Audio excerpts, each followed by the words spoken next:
আমি যে সাজেশনটা দিছিলাম হিসাব বিজ্ঞানের, তো পরীক্ষাতে আসছে সেইটা আমি আজকে রিভিউ দিব আর কি। তো আমি সিলেট বোর্ডের জন্য আর কি বলছিলাম, সেই প্রশ্নটা আমি একটু দেখি যে আমি যে সাজেশনগুলো দিছিলাম বলছিলাম যে 100% আসবে, দেখি মিলায় দেখি আসলে কি আসছে কিনা। নর্মালি তো অনেক স্যার তারাই তো বলে যে 100% আসবে, পরবর্তীতে আসে না। আমারটা আসছে কিনা আমি একটু দেখি নেই। সবাই চেক করো যে সিলেট বোর্ড 2025 যেটা আছে সেটা। তো আর্থিক অবস্থা বিবরণী যে 1 নম্বরটা আসছে একদম হুবহু কপি, একদম ডিরেক্ট চলে আসছে। কতে আসছে নিট দেনাদার, খতে মুনাফা, আর গতে আসছে নিট মুনাফা। তো ডিরেক্ট চলে আসছে একদম 100%। এটা কমন পড়ছে, 1 নম্বর পুরোটা কমন পড়ছে। আচ্ছা, তারপর যেটা কমন পড়ছে আমরা দেখি, এই 2 নম্বর অধ্যায় থেকে দিছি, 3 নম্বর অধ্যায় থেকে দিছিলাম, আর 4 নম্বর অধ্যায় থেকে দিছিলাম। তো 2 নম্বর অধ্যায়েও এখানেও কমন পড়ছে যে নিট বিক্রয় আসছে। ক্রেডিট নোট আমি দিয়ে দিছিলাম, তো ক্রেডিট নোট চলে আসছে। আর গতে বলছে যে A is equal to L plus ওই, এটাও আমি বলছিলাম, এটা বলছিলাম যে 100% এটা থাকবেই ফিক্সড।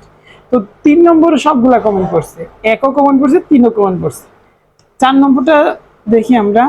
4 নম্বরটাও পুরোপুরি কমন পড়ে গেছে। এইটা ভাউচারের কথা বলছে 3 নম্বরে। তারপর শ্রেণীবিন্যাস হইতেছে পক্ষ যেটা আছে, শ্রেণী যেটা আছে এটাও আমি দিয়ে দিছি। আর কতে বলছে যে লেনদেন নয় এমন ঘটনাগুলোর মোট পরিমাণ নির্ণয়, তো এটাও চলে আসছে। 4ও যেভাবে বলছি সেইভাবে চলে আসছে।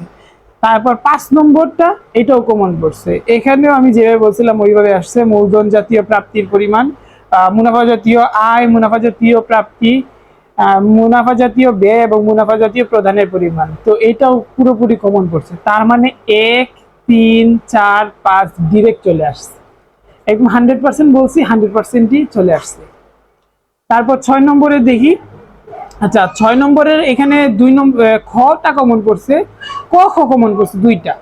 6 নম্বরে আমি আসলে এটা আসতে হইতেছে যে গ নম্বর যেটা বলছে টি চোখে আঁকতে বলছে, এটা খতিয়ান থেকে আসছে। আসলে আমি জানতাম খতিয়ান থেকে আসবে, কিন্তু খতিয়ানটা আমি দেই নাই, সবগুলো আমি দেই নাই। এটা একটা কারণ আছে, লাস্টে বলবো আমি।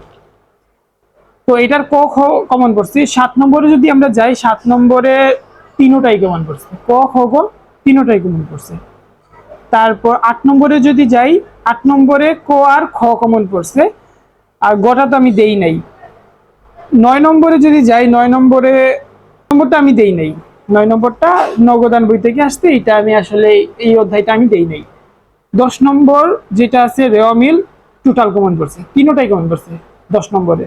আর 11 নম্বরটা আমি দেই নাই। তার মানে আমি যা দিছি তাই চলে আসছে, ডিরেক্ট এ প্লাস নিশ্চিত পাবে। যারা আমার ভিডিওটা ফলো করেছো তারা ডিরেক্ট এ প্লাস পাবে। তো আমার কমন পড়ার মধ্যে আসছে 100% চলে আসছে 1, 3, 4, 5, 6 থেকে কমন পড়ছে, 7 থেকে কমন পড়ছে, 8 থেকেও কমন পড়ছে, আর হইতেছে 10। তাহলে আমি যেটা বলছি ঠিক সেইটাই চলে আসছে। এখন যারা পরীক্ষায় ভালোভাবে দিতে পারছো তারা এ প্লাস পাবে, আর যারা দিতে পারো নাই অন্তত পাস করবে তারা। আর আমি যে বলছিলাম যে আমি চাইলে কিন্তু নগদান বই থেকে এবং খতিয়ান থেকে কিন্তু দিতে পারতাম, দেই নাই। কারণ হচ্ছে সবগুলো যদি আমি দিয়ে দেই, সবগুলো যদি শীট আমি দিয়ে দেই, তাহলে কিন্তু দেখা যাবে পরীক্ষার মধ্যে সব কমন পড়ছে, দিতে গিয়ে বিভ্রান্ত হবে। সবই কমন পড়লে আবার সমস্যা, সবগুলা কমন পড়লে আবার কোনটা থেকে কোনটা দিবা এটা কিন্তু ডিসাইড করা কষ্ট হয়ে যায়। এই কারণে যেগুলো দিয়েছে ওইগুলোতে একদম হুবহু চলে আসছে।